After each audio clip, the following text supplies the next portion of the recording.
Hello there. Thank you for watching News Echoes on World Affairs. My name is Shegun Johnson. We want to look at the ongoing United Nations General Assembly, the 78th one, where Nigeria has been making waves. President Tinubu's speech was claimed to be a very good one 2 days ago, and we did make a critique of it on Wednesday. And but Nigeria continues coming up at that United Nations General Assembly 78th meeting. I have on the studio of all the way from Toronto, Canada, Sir George. Sir George, you're welcome to the program. Much, Dr. Johnson. Good morning, viewers from around the world. Welcome to our show today. It's going to be a fantastic one. And in Milan is Massive Mark. Mark, you're welcome to the program. Morning, Dr. Shegun. Morning, Sir George. Morning, viewers. It's good to be with you again this beautiful morning. Thank you.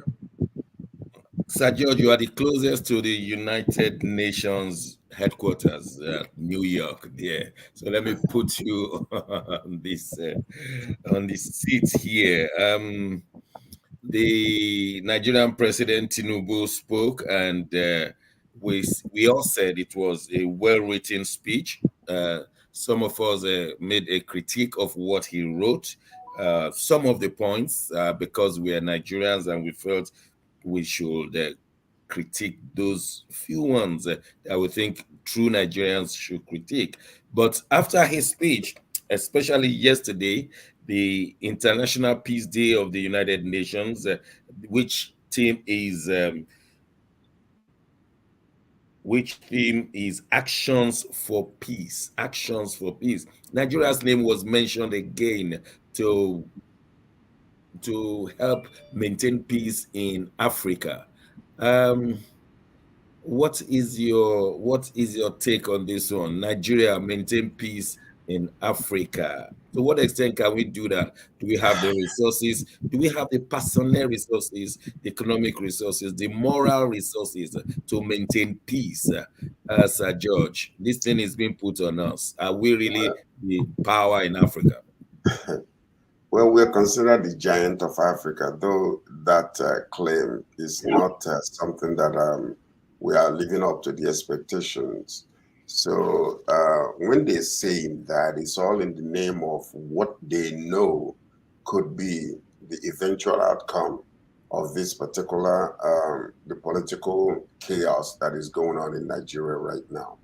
Number one, when they're calling on Nigeria peace, in action and all those type of things, everybody's looking into Nigeria, especially when they know how the current president got into power. That there is a seeming, insidious things that took place during the political time. Some people sound so good when they speak, and it's all about who wrote the speech for you, and then you sound so optimistic and so positive and all that. But inside the whole entire thing, we know that there might be looming situations that might just explode in Nigeria, because they know this. And all African nations are, watching and seeing. So when they're calling on Nigeria to maintain peace or whatever, they know that if anything happens in Nigeria, it will affect the world economy, per se. Because Nigeria is strategically positioned in that particular place, and most African countries tend to look up to Nigeria as a leader. Now, our president is the ECOWAS leader, and a lot of things has been happening in West Africa, per se. All these coups that are taking place. My main point this morning is nobody seems to ask the question, what do we do to ensure that leaders in Africa are, they maintain their moral code, whereby they can lead the people, take care of the people. It's not about government, centered leadership and protection. It's about the people. They don't say that nothing. and they're looking and they're seeing all the corruption, and the north and the west, they are benefiting from the lootings that are coming out of Nigeria, but they don't do anything about that. They don't try to stop it because they benefit from it. And that's what we are looking at today. They're talking about, peace in action, peace in action. Why can't they, calm down? You give us democracy, but you don't give us, what it takes to maintain democracy. And people hijack government. Look at some of these people that might be speaking in that particular conference they're having now. Might be some of these leaders that have hijacked their own leadership and stayed there for many, many years. And they will still allow them to come up in there and talk nonsense. We don't want to hear that crap. It's the language. It is really, really annoying when they center on how to maintain. What do you maintain peace for? People are dying every day because of the economic situation in some of these countries. That's my take. Thank you, sir. Let me formally welcome Dr. Godwin Ibe from Moscow. Moscow, you're welcome to the program. Thank you so much for having me. Thank you, viewers, for tuning in. I hope I'm audible. Yes, very audible. Dr. Ibe, let me just quickly come to you before I go to Milan. Like what Sir George said, actions for peace. Actions means what are we doing to get peace? Now, 3 days ago, the ECOWAS has been subdivided. That is, 3 nations have come together to form a defense pact outside of ECOWAS. You know who I'm talking about? Mali, Burkina Faso, and Niger Republic. They have been suspended by ECOWAS. They have agreed to their suspension. They have gone a step ahead to form a defense pact. They're not going to be any defense of ECOWAS. And the United Nations is calling for actions for peace in Africa and looking up to Nigeria. Now, do you think Nigeria is in that moral position for actions for peace in Africa? Do you think Nigeria is in that military position when we cannot even fight Boko Haram or Islamic terrorists? What do you say, Dr. Ibe? Obviously, I think that, we have our own issues to deal with, in the sense that we have terrorism-related problems, we have corruption, we have unemployment, extreme poverty, we have inflation, so many problems to deal with. Lack of infrastructure and competitive prices. We have so much problems to deal with that, meddling into other people's problems should not be what we should be doing at this moment, because we have some fundamental problems that we have to sort out. We should put our country first, not the interest of geopolitical powers or maybe figurative patrons. We've got to learn to put our interests first, and that is by clearly identifying what the objective is, what exactly we want to achieve with what we have. And when we know exactly what we want, we can now guide our foreign policy and our domestic policy to fall in line. So that if someone sees our foreign policy from outside Nigeria and another person in Nigeria sees our domestic policy, they'll say, these two policies, they are in line, they synchronize, they have the same objective. But when you're in ECOWAS, you're doing something, you say it's foreign policy. Domestic policy doesn't look like it has any relation whatsoever with the foreign policy. You begin to wonder, is there any objective, or is just, traveling and having fun and just reading some flamboyant innuendos for people to be, inundated and maybe fall asleep? So Thank you very much, Dr. Ibe. I think, we have a big challenge here. And maybe outsiders don't know that Africa is seriously subdivided. The Northern Africans hardly see themselves as Africans. They identify more with the Arab world. The Central Africans, they have their own thing they're doing. So also the East Africans, and not to talk of the Southern Africans, where South Africa is the regional power, so to say. And so for Nigerians, for Nigeria to be called upon to maintain peace in Africa, I think we still need to have a serious look at that. Massive mark What's your take on this one? Do we have what it takes to make Africa work in peace? I think he's some technical issues. He'll be joining back. But I want to Okay. just add quickly that group identity and individual national identity are two important competing identities. Yeah. When a group identity is much more beneficial, I give you, for example, EU. Being in the EU seems more beneficial than some individual countries. They tend to shape everything towards that group identity. And when national identity becomes more beneficial or regional identity becomes more beneficial, they tend to go towards regional identity. It is obvious that that Arabic identity is much more beneficial to the North African countries. Well, thank you for that illumination. Mark, are you with us? Yes, yes, Dr. Shagun. Did you hear my question? No, Dr. Okay, Shagun. do you believe that Nigeria can really unite Africa in peace with given all the Nigerian internal problems, probably external problems as well? At the moment, Dr. Shagun, we can't. Already, the countries in Africa see us as, in fact, we're like a mocking stock in the international scene because they know what is happening. They are following our presidential election, and they see also, they hear of the insecurity, Boko Haram, unknown gunmen in the southeast, and now we have this cult situation in the southwest. Young people initiated into cult rampaging in the southwest. So with all these, the Africans are following very well, and in fact, they will even give you more of Nigerian situation more than we inside Nigeria. The other day, I was listening to Cameroonians analyze Nigeria political situation. I was marveled at what they were saying. They have their points, they have their facts. So a big brother that is indulged in terrible activities cannot speak on behalf of anybody. I mean, when you come there, they will run. They'll tell you, "Listen, go fix your own house." And that's what they are doing indirectly by having those three countries merge into a security pact. That's what they are doing indirectly by having Nigerians on the streets of Niamey screaming Ebola, calling our president Ebola instead of Bola Tinubu. So we can't. Let's fix ourselves. Once we do our own fixing, everything plays out on its own.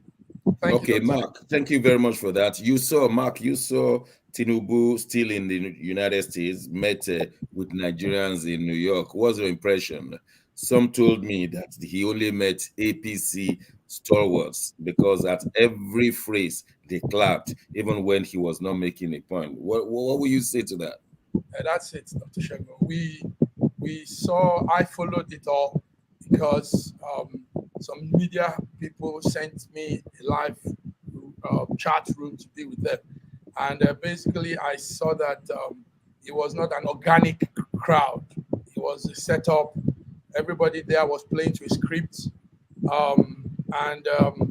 The whole thing was really staged.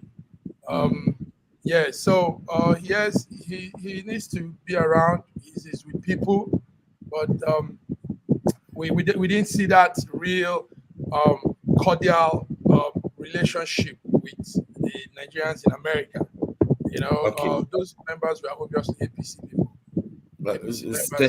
Thanks so much, Mark. Sir George, at what point should we be honest within ourselves?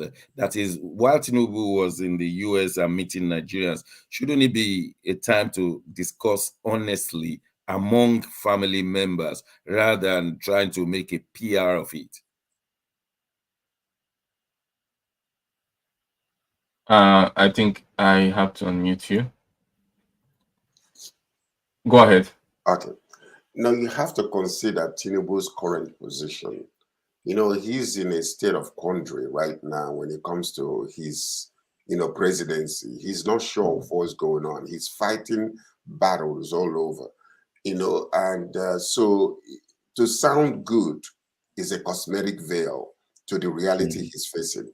And that is exactly what is going on with him. So what he wants to do is to sound positive, sound like everything is dandy dandy, everything is going smoothly. He wants to sound like a president. But that is one of the major problems, because if you look at the situation, why are they spending money trying to prevent his credentials being released by Chicago, the university that he State attended? University. Okay, if everything is okay, why are you fighting? What is the problem? Let it go. Can the world see what they said that you attended the school? Is there something that you're trying to hide? Why you're trying to make sure he's trying to make sure that those credentials are not released? I mean, if your conscience is clean and clear and everything is dandy, why not release it? Why are you fighting? So Well, it shows that for the something sake for is the sake of amiss. our viewers and listeners, Atiku has gone to the magistrate court in Illinois and asking for the authentic results, transcripts, and everything pertaining to Tinubu at the Chicago State University. And the judgment came and said it must be done within 48 hours. And within 10 hours, Tinubu has appealed, and the senior court has stayed action on it. And we expect that this will get to the Supreme Court. Dr. Ibe, this drama is unfolding in the US. I think we are now watching a dirty linens in public, and it looks like when it gets to the Supreme Court, the whole world will hear of these. Is there anything you think Tinubu might be blocking? Why can't just say, why can't we just hear this thing and let it go, and we're done with it? Okay. I always like to be fair and objective, despite irrespective of my personal political views. But I would like to say that what he's doing, while it's maybe not the right or the best thing to do, but it's not unusual. We've seen it in other countries, in the US, for example, the case of Obama's birth certificate, how it was released only after a while of a debate over it. We've seen it in so many times.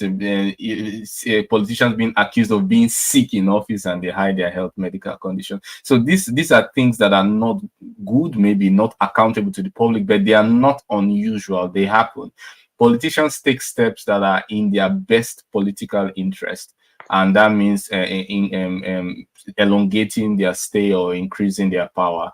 Now, what he did in terms of appealing for it to be held, it's within his right. It should have been expected, but I think the court will decide on that, on what is the best. I think, of course, he ought to be accountable to the public and to release his results so that we can know what it is.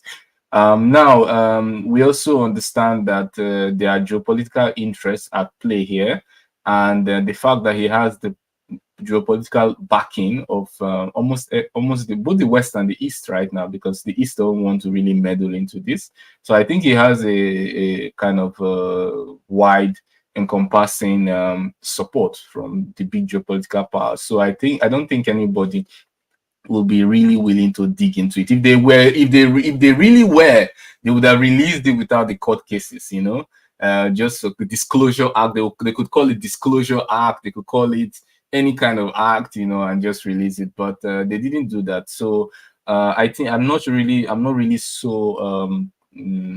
so confident about the whole process. Yes. Last but not the least is that, talking about washing our dirty line in public, the only reason why I will agree with you there is because Nigeria is the one going to US to settle Nigeria problem. US doesn't go to Nigeria to settle US problem. And then that is where I would say, yeah, it's very unsovereign like of our country. Thank you, sir. Massive Mark, if there is nothing needing to be hidden, then why doesn't the president just allow this thing to be released? Dino Melaye was accused of not having a degree from ABU. ABU went ahead and released it. The lawyers of Tinubu said that it will do a damage that will be irreparable. Those were his words, quote and unquote, damage that will be irreparable. And many have thought that he is stalling the 60 days when Supreme Court will deliver its final verdict on his presidency. So if he can stall this release within 60 days, then he will be out of the woods. Whatever they release will no longer be important. I don't subscribe to that, but that is the strategy people say that he's trying to do. What's your take on this?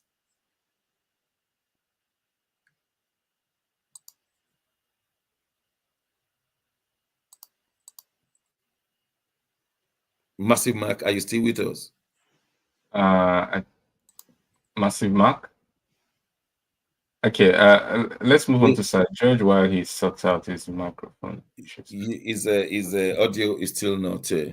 And I wanted to ask him about King Charles and Queen Camilla in his backyard.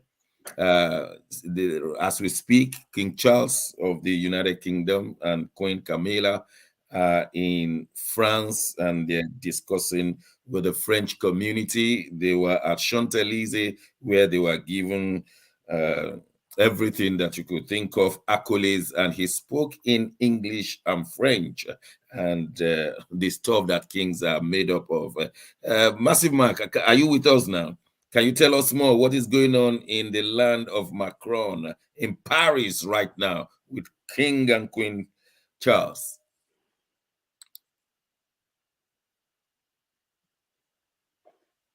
Well, you're still muted, Massive Mark. Well, Sir George, I know that you are close. I mean, you are close in the sense that is the English, they are in Canada, the French, they are in Canada, and now King Charles is there. What do you think they're trying to foster there? Well, you have to understand. Well, King and Queen Consort went to. Sorry, please check your video. Please, re-enable your video. Yes, your video. Re-enable your video. Okay, hold on a second. I can see him. Can you see me? Yes. He's hung. Yes, go on. Okay, go on. Is it still visible? Yes, go on. Go on. Okay. So, I mean, it's quite evident it's a diplomatic type of situation that they're trying to, England want to reestablish some things that are, because of the Brexit, many things are happening with them, and we could see that they need to re-engage with certain allies and bring themselves up to par with what is really going on. So I think it's a fantastic visit to me, France is in a dire situation when it comes to their economy and the neo-colonial relationship with some of the countries. So I believe that is a strategic move, actually. Huh? Yeah. Can you guys see me for some reason? Yeah, me too. It's a bit strategic. Moscow, you think Russia is watching closely to see the new alliances being reinforced or old alliances being reinforced? The truth is that they are allies and they have a lot of things to talk about, to cooperate on, but they also on the other hand, they are also competitors, because England is more pro-US, more Anglo-Saxon, and the French sees itself not as an EU member, but it sees itself as a sovereign military power. And that's a very important distinction. They try to forge their own alliances, both economically and military. They strike deals like as if they are just an independent military power. So they diverge on that. We saw the AUKUS and the deal with Australia, how it was also taken by the US. So there are this competition even among the allies, especially with France's mentality of being much more independent and being part of the group identity of the EU, much more so than other countries. We see Britain with Brexit, but even though it's out of the EU umbrella, it's under the US umbrella in quote in terms of alliances and policies. But France is a little bit more distant. Yeah, if you are saying that of France in NATO, I mean, I agree with you. But France in EU and Germany, they are the leading powers in France and Germany are the leading powers in EU, but I can allow that to go. It's only in NATO that France is not fully committed like all other senior countries there. But then Well, you can just France travels around, and France travels around and makes deals for France, just for France, bilateral deals for France, much more so than other powerful EU countries. Not only in the military aspect, I see it sees itself much more independent than other yeah, countries. okay. I don't know if Mark can speak to us Yes, now. I, Yes, I, King Charles and Queen Camilla in your backyard. Have you gone to shake hands with them? Thank you very much, Dr. Shago. Sorry, viewers, sorry, panelists, for the glitch. I don't know, all of a sudden, we're having this little mix it up here and there. Yes, King Charles and your queen, Camilla, are here behind us, not far from us. Today is their third day in France. The king spoke yesterday in the Senate floor. This is the first time they're having the British monarch speak on the floor of the upper house of French Parliament. The king was given a standing ovation by members of the upper and the lower house as he came in and spoke. Also, we saw the ballet, the dinner night, the buffet, the banquet, and all the beautiful things going on there. Yes, it's a beautiful gathering. Now you begin to wonder what's the essence, what's the goal, what is the king trying to do, relating with France in this very cordial way. I think the king recognizes France, like Dr. Godwin said, as a major powerhouse in EU. And to be honest with you, Dr. Shagun, UK is not faring very well after the Brexit. So having some relationship with key players of EU might add somehow to boosting the UK, the English economy. So some business deals are being struck because some ministers and your member of House of Rep also were in that visit. So I think some MOUs are being signed also behind, and some business deals are being coordinated with France and United Kingdom. Thank you. You are right to say that the Brexit issue has not favored the United Kingdom, especially economically, and it has affected the internal politics. And if Labour should win the next election, which people are saying are likely, the Labour leader has said that he's not going to join the EU, but he is going to restructure, reframe the Brexit policies, short of saying that we are going back. But because it is not politically correct to say we are going back, but everybody has been saying it's likely Labour takes the United Kingdom back to the EU, if not in words, but in actions. So you are very right in what you have said. That yes, I want to also say that I don't know, Dr. Godwin, if you're seeing some of the comments, lots of comments are coming in, but the glitch on my side is not making me see them. One Chisom Ekaite. Yes. Yes, can you read what she wrote? Yes, Sorry. it's on the screen now. Please read it loud as we close for this part of the meeting. Yes.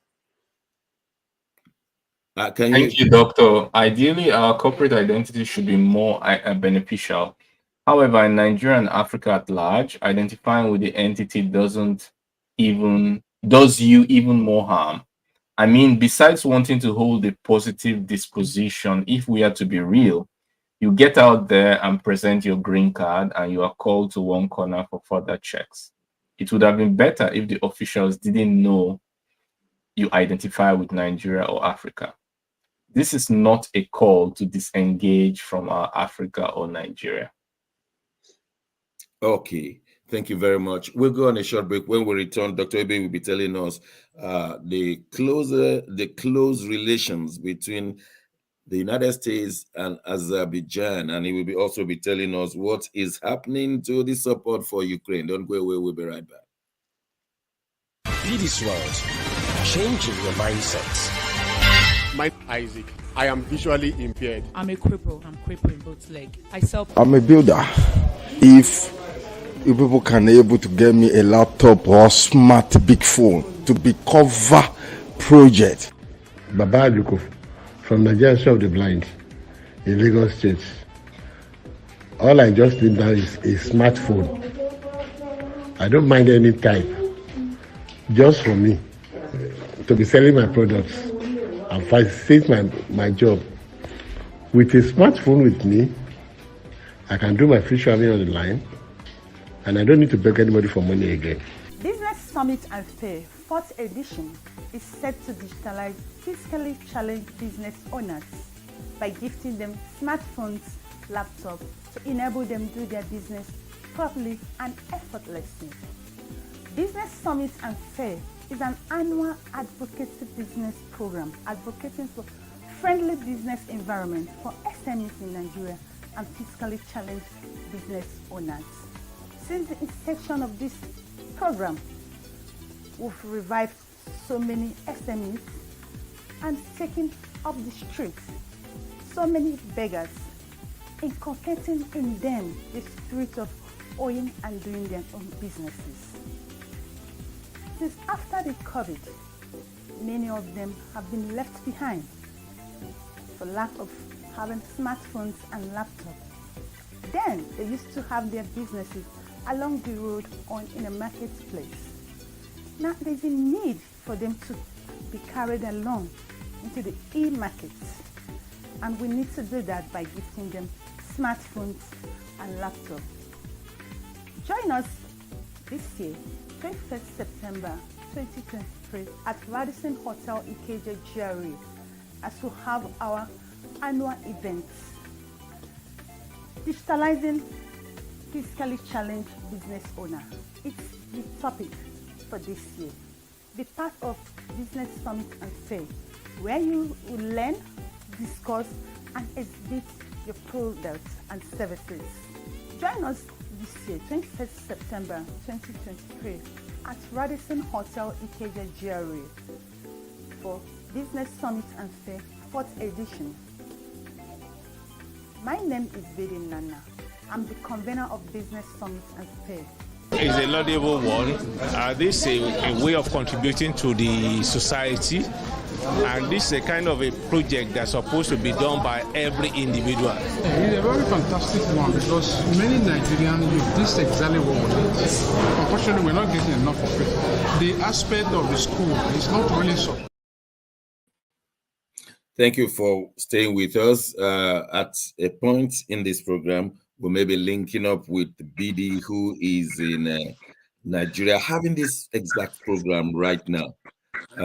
Once we have her, we'll ask her to tell us what is going on there at the Radisson Blue in Ikeja. Dr. Ibe, I'm looking out for you because you are about to tell us something great happening between the United States and Azerbaijan. And this is a very historic one. We understand that Armenia and Azerbaijan signed historic peace deal over Nagorno-Karabakh with Russia mediating in it. Russia mediating, that's interesting. How does that happen? Dr. Ibit telling us. Mark, are you Yeah. This? Mm-hmm. Oh, he's here. He's here. Okay, go on then. Tell us. Yeah, we also have BD backstage just in case. There's been an issue with over contested territories, one of the contested territories in the world, and has gained a lot of geopolitical prominence. And countries being part of the CSO, it was a touching incident for members of the CSTO and Russia. Russia media.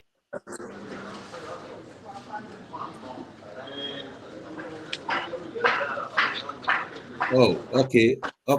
Sorry, Dr. Ebe. Let's just cut in there. We'll come back to you in a second. Bidi Nana, how are you from Lagos? I'm good, Dr. Shego. I'm good. I'm fine. Tell us what's going on at the Business Summit right now. We're cutting the program because of you. Yeah, the business summit has actually started, but we had a little hitch in Nigeria. It's actually raining. It started raining this early morning, but a lot of people are on their way. We've not kicked off the summit properly, but you can see the environment. The exhibitors are here, MTN are here, a lot of people are here. You can see they're already here. The exhibitors, they're here. Well, we hope the Mother Nature. We already have Sweden, we already have NAFDAC, they are all here. All right. We hope the Mother Nature will be on your side very soon, and the full meeting will kick on. We will come back to you after the hour. Is that okay? Yes, that's okay. That's fine. All right. We'll give you a call and then interview you. Thank you very much. Now, Dr. Ebe, sorry about that. Dr. Ebe, you please tell us more about this American and Azerbaijan historic meeting. Yes, of course. It was a pleasure listening to BD. Yeah, so like I said, there's been a territorial dispute between Armenia and Azerbaijan. Dr. Ibe, can you hear? Yes, I can hear you. Can you hear me? Okay. Yes, we can. Yes, okay. So there's been territorial dispute between. Dr. Ibe is trying to connect. No, we can hear him. We can hear him. Okay. So there's been a territorial dispute between Azerbaijan and Armenia, and it's gained geopolitical prominence with the contesting countries being part of the CSO and being close allies with Russia. Russia had been a mediating a peacekeeping force in the region and mediated the peace. What do I say? The peace treaty and the agreement, the ceasefire agreement that had held for so long.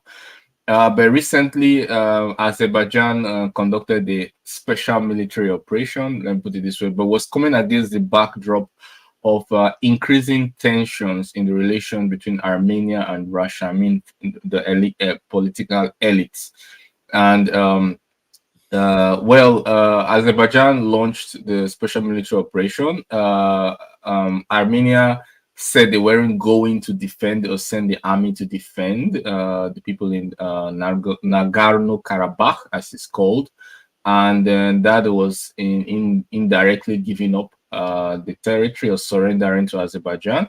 And Russia agreed with the agreement to surrender and decided to be a witness to the agreement, ceasefire agreement. It's more like a ceasefire surrender agreement than a peace deal. So the territory was practically, for what it's worth, surrendered to Azerbaijan under the supervision of Russia. So I think we can call it a day and a great opportunity to cement ties between the two countries. So Russia is flying high on the mediatory deal, and his peace profile is increasing. Does that does that mean that the Russia-Ukrainian war is coming to an end? Because we see that not many Western countries were ready to give Ukraine the kind of support they had at the beginning, Dr. Ibe. Well, because the results speak for themselves. A lot of people have been saying it. I have been one of them saying that there is no chance for the counteroffensive to work. And it's going to also just lead to much more loss of lives. As at the time before the counteroffensive, we were counting 400,000, 500,000 Ukrainians dead. Now the figure is close to 700, 800,000, close to 1 million dead. And for what percentage of territory? 0.1% to lose 1 million? How much more millions would you need to lose to get 1% or 2% of territory?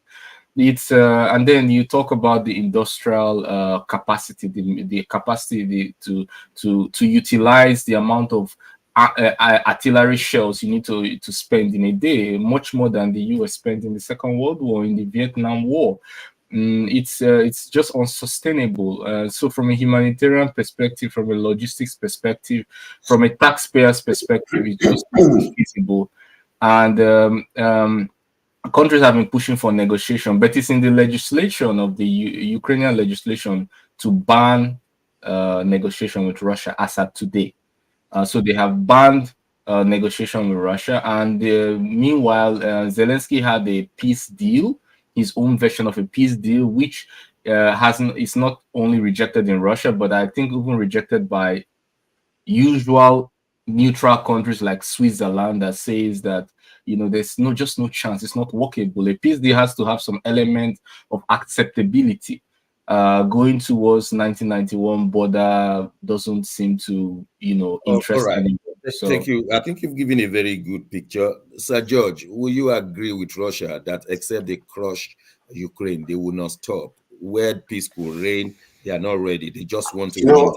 I think it's very hypocritical to see that Russia is mediating with Azerbaijan and Armenia and all those things, and yet, their own brothers next door, are being slaughtered daily, and they don't want to come to a sit down where they can actually make a decision and say, okay, listen, be the bigger man. Let's continue with our brotherhood and let's continue to move on.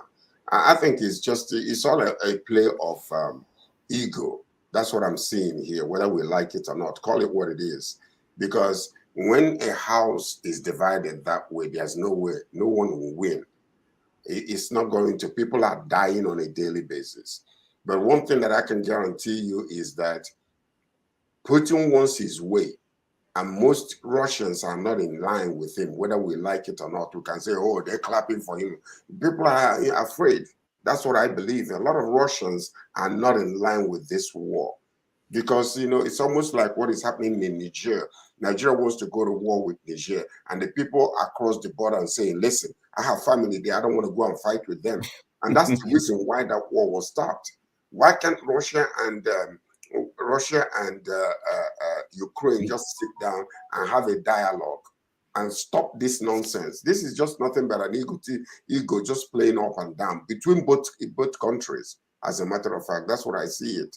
So, for them to go to Armenia and Azerbaijan and then you want to make a peace deal while your land is, solve the problem within your own borders and, and stop all this nonsense that they're doing. Thank you, sir. Mark, what was your opinion on this? Because the way Dr. Ebe told us was that there was a surrender. The Armenians just surrendered, and Russia was happy. So Russia will be waiting for Ukraine to surrender. After all, Russia is bigger, more superior in fire than Ukraine. Will that be the solution to their problem? No, it can never. I stand with Sir George on this one. George just said it straight from the heart.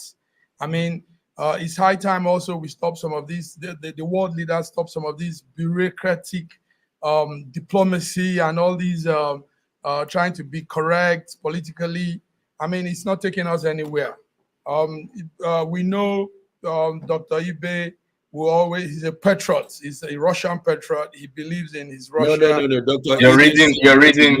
No. You're reading too deep into things. No. I'll be on your side. Don't worry, Dr. Ibe. Don't worry.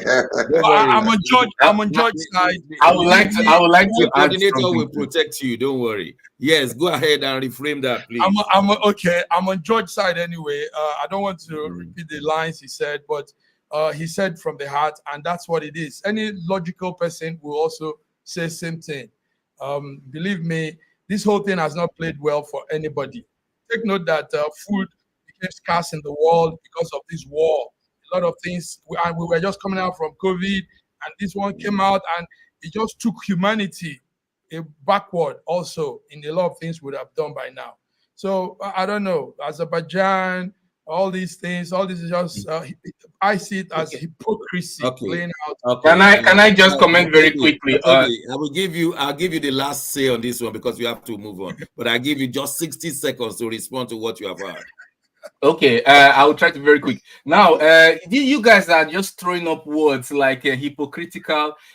America that traveled to Iraq, are there no Mexican cartels running the whole place in Mexico, selling fentanyl? 100,000 people, U.S. citizens, are killed, much more than even terrorists they went to fight in Iraq. You in It's Italy okay, talking, but your Ibe, people, let's stay on the your subject people of are Ukraine. Leave protesting in other Italy. countries alone. Wait Leave now, other your countries people. Let alone. me finish. You I had want your you to time to talk. center with Ukraine Let me and finish. Russia. Let Give him me a finish. chance, You had your please. time to Now, talk. Give for Dr. him to Ibe a explain. chance. Let me finish. You had your time to talk. Italy that is talking, your people are protesting. They don't want army, but military supplies to Ukraine. But the elites have saying, well, we don't care what you think. They are protesting inflation. They want cheap energy. They are not getting, they are paying much more. Companies are going bankrupt. In your face, you are seeing it, but you don't talk about the hypocrisy. Hypocrisy is it only when it's done in Russia that it's now thrown out. Politicians have their national strategic interest to defend. And your country does it, your country of residence does it, every country does it. So Russia should not be singled out for protecting its own national interest against the interest of maybe what you think. And But Sir really George believe said that they are brothers. Ukrainians are brothers, cousins to Russians. That's there's the point. only one country between Russia and Ukraine that has banned negotiation, and that is Ukraine. Russia, I said, is open to yes. Russia says it's open. Russia wants to annex Ukraine. Officially, negotiation. And speaking from the point of view of negotiation, Russia has always said it is open to negotiation. Zelensky banned officially negotiation with Russia, banned it and announced it and banned it. Not even acting to ban it. So there's only one country between the two of them that have banned negotiation. So you have no moral point to be supporting Ukraine and saying that Ukraine is the one who wants to negotiate, because that is patently false. And the viewers are wise enough to Google it up and see which country banned negotiation. Russia is okay, all right. We will not finish this discussion here today. Sir George, shall we leave that one for now? You know what? Let's leave it for now, Sir George. We're in the south, and there are also other issues that there are other issues that we need to deal with. Yes. Okay, we'll definitely come back to this in future. Yes. Dr. Shegun, sorry, I had a glitch at that point. The U.S. court order and Tinubu's academic record and PDP articles issue is a burning issue right now. It's a serious one. And you did some great things on our group chat, bringing some files. Those files are authentic. U.S. court has given the ruling on Tuesday, ordering the Chicago State University to produce all relevant and non-privileged documents to article within the 2 days. So it's supposed to be today. We're supposed to have the final state issue on that. A U.S. Magistrate Judge Jeffrey Gilbert said it's an order to produce all these relevant things. Now, where I'm coming from now, Dr. Shegun, is that this might blow up a lot of things. Like George said earlier, we don't know what they're trying to hide. We don't know why he doesn't want them to bring this up. But a lot of things will be brought up. Number one of such is that let's look at this. Mark, let me stop you there. We have passed that level. Okay. Tinubu has gone to court. He has appealed against it, and they have stayed action. So not until that. We have passed that level. The glitch did not. Is a day to get some issues on it again. That's what I'm trying to say. Okay, thank you. Well, we want it to be as soon as possible, but Tinubu is playing for time. Thank you for bringing it up, but we'll just wait and see, and then bring it to our viewers. Yes, good news. A Nigerian won at the Invictus Games in where they've been done in Germany. We have his name as a peacemaker, Azegulam. He suffered life-changing injuries while serving Nigeria in combat. Little did he know that 3 years later, he'll be wearing a gold medal around his neck. He was part of Nigeria's delegation at the 2023 Invictus Games in Dusseldorf, the first time an African nation had participated. It is good news on our side, and we want to bring it to pass that a Nigerian got a gold medal. And so life is not finished. We know that Prince Harry and his father may be having some challenges, but here we are. We have a Nigerian who is very happy and is bringing accolade to Nigeria, and we say kudos to him. And so good things can happen from Nigeria, Sir George. Well, good things are always happening from Nigeria. The only problem we have is the 3%ers the corrupt leaders. That's all we have that is so bad. Given the opportunity, we can celebrate our differences because that diversity is our strength in Nigeria. The most cultured, cultural diverse nation ever, with fashion, food, everything you can think of. Nigeria is one of the best countries in the world, but because of the corruption in our leaders, take a look at everything that is happening. When you come to music, when you come to other things, once we get engaged, we're taking over. And that's why it's so sad that these leaders cannot actually look into, the beauty of our country and step up and say, I would do justice by the people. I would bring fairness and equity for the people. Look at what we're discussing all these things. We're hearing now, all of a sudden, Dangote is importing crude oil. Excuse me? Yeah, you might as well say something on that. Everybody who has been shocked. It doesn't make any sense. What's going on in this country, for goodness sake? Can you just imagine? Dangote is importing crude oil when Nigeria is selling our crude oil in the international market. What is really going on? Because somebody needs to look into this and bring out the reasons why some of these insidious things are happening in our country. Is it that we cannot increase our crude oil production? Dr. Ebe, do you have any answer to that one? Because it appears Nigeria has pulled out his own oil and now he has to import oil. Yes, go on, Dr. Ebe. Of course. Don't act surprised. These things happen. Maybe you may not be aware, but it happens. Saudi Arabia has been importing oil from Russia. Saudi Arabia is the top oil producer, but has been importing from Russia. Some geopolitical conditions or some red tape conditions or some bureaucratic conditions could make it much more feasible to do so. And is to get to the root of the problem and to find out why. Is it based on economic reasons, corruption reasons, or whatever reasons or political reasons that he's doing that? We need to get to the bottom of it. Of course, it's not good, it's terrible, but until we get to the root of the issue, which I'm not really sure why that is the case, we may not be in the position to say. We need to hear from both sides of the story. But these things happen. Saudi Arabia has been importing and is still importing Russian oil. The United States of America is importing.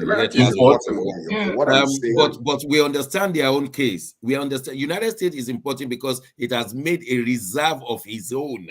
We are not talking of reserve. The reserve, yes. Sold the reserve. So it's their reserve they're watching. And they import, America imports and keep what they are importing. Samak, do you have anything to say to this? Because it appears that girls are going nude for this Mohbad death.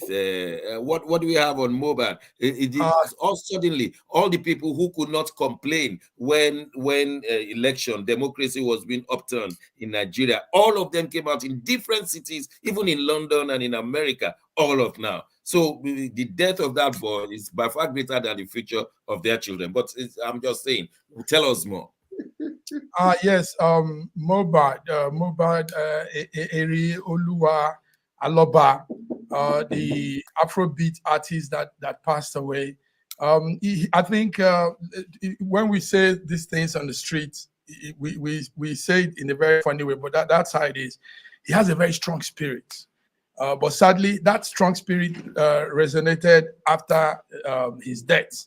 So we're seeing protests all around Nigeria. In fact, now we're talking, there's protests going on in some other parts of the south, Delta. Port Harcourt is taking the first time in my life, I saw teenagers coming out nude. Yes, young girls in Southwest are coming out nude and they're protesting. Now, the story is this, Dr. Shegun. The story is that it's not about the boy alone. It's the music industry, the entirety.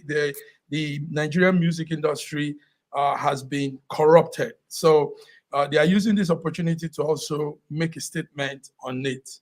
The Nigerian music industry is now being manipulated by some group of people that are cultists, that are into secret cult activities. Okay, thank you. I'm just mindful of the time. Sir George, it appears the Gen Zs, they are more interested in music and all the occultism going on. For God's sake, occultism is going on in Nigerian politics. We've seen governors and members swearing with occultic pots and calabashes.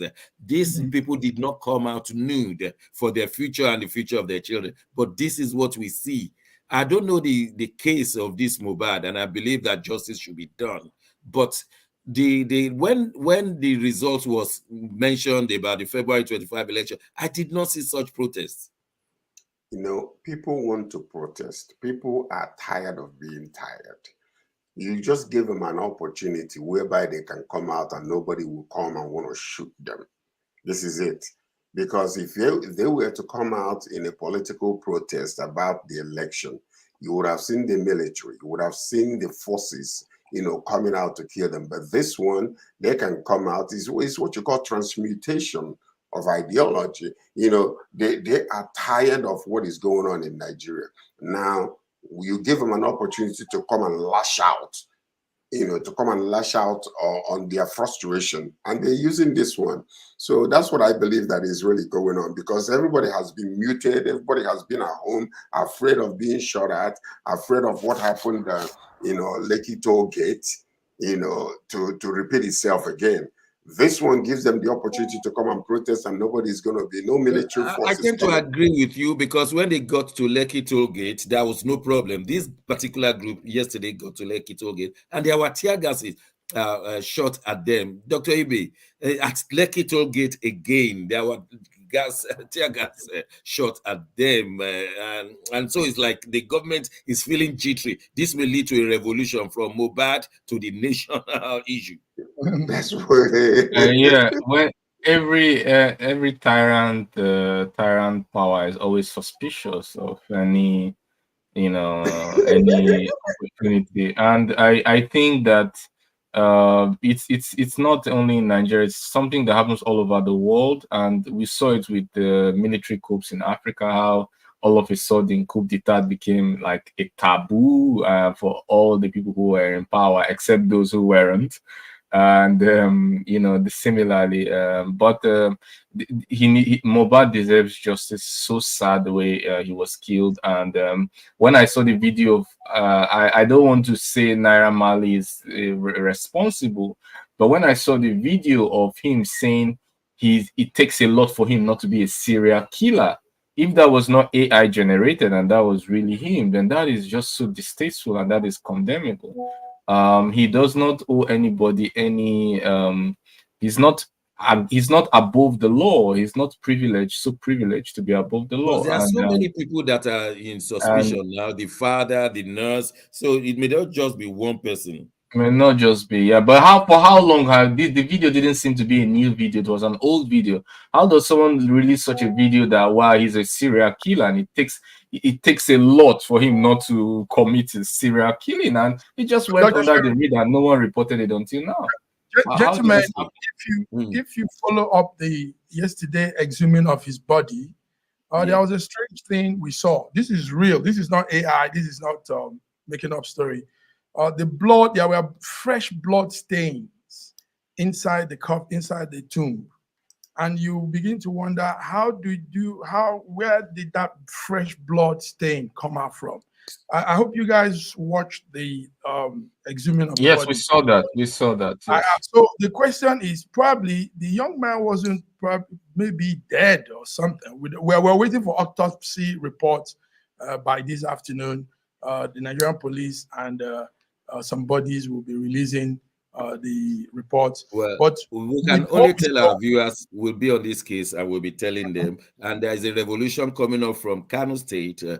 So we will say that on Wednesday, the tribunal overturned the election of the NNPP governor, and they are saying there's going to be war from Kano. But we don't have time for that today. We'll be coming with that on Wednesday. I will suggest nobody should go. We'll be closing for our European televisions in Italy and France, but this forum is not yet closing. We're going back to Lagos, where we'll be seeing BD Business Summit affair. Don't go away while we close down for our European televisions.